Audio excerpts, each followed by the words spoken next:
Welcome to Break for Art. My name is Jessie Carrillo, Manager of Adult Programs with the Dallas Museum of Art.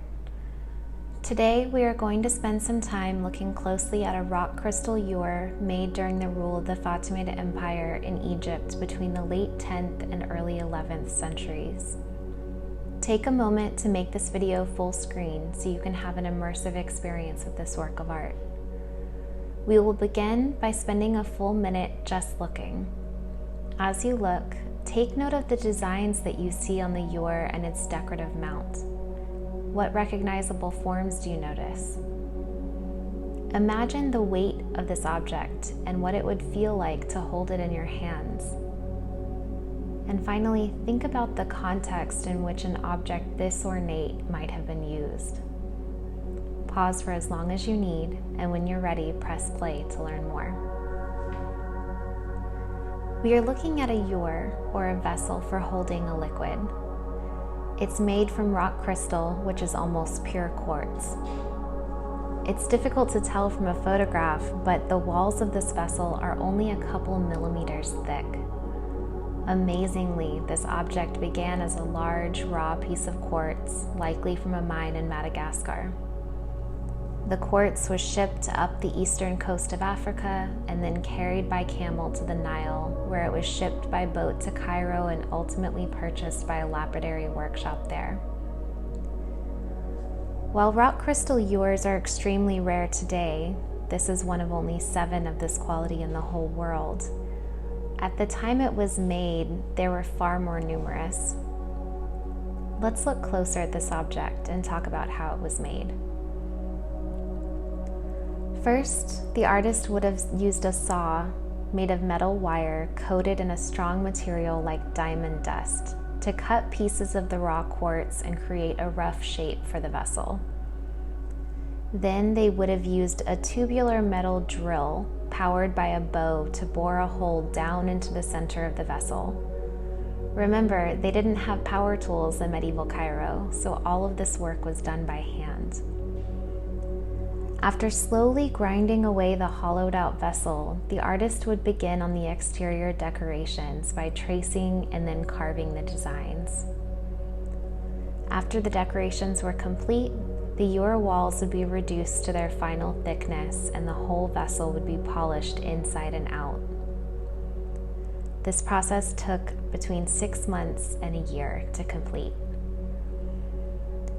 Let's take a closer look at the designs that the artist painstakingly created in this Keir collection ewer.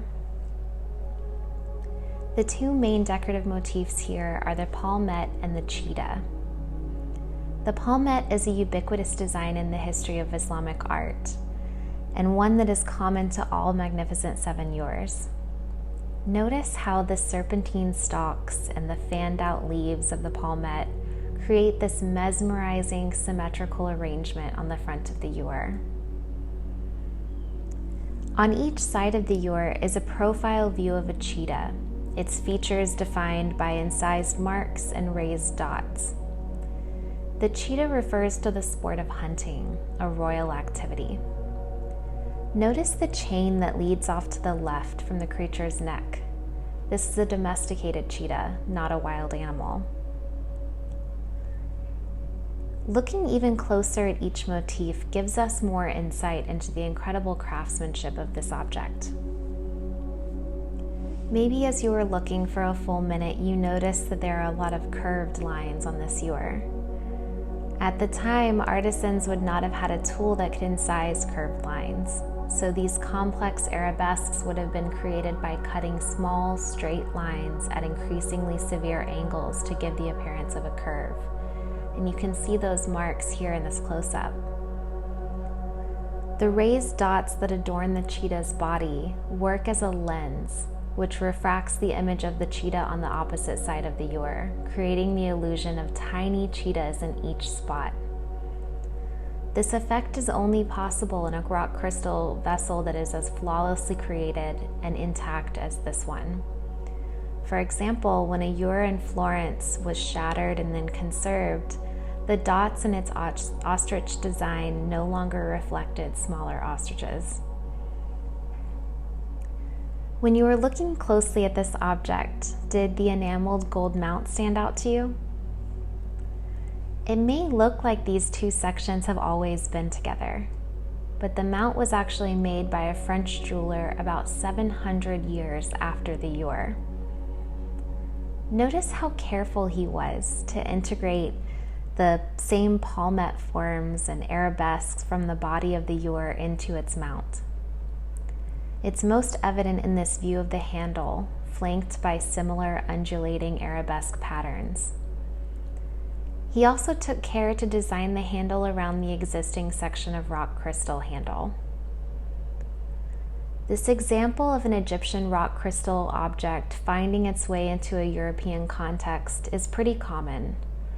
Many of these objects were taken during the Crusades to be used as reliquaries in European churches and eventually found their way into museum collections.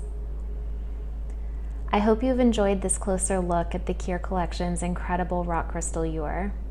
Visit the DMA's online collection to see even more views of this object and explore other works of art from the Keir Collection. We look forward to seeing you soon at the DMA.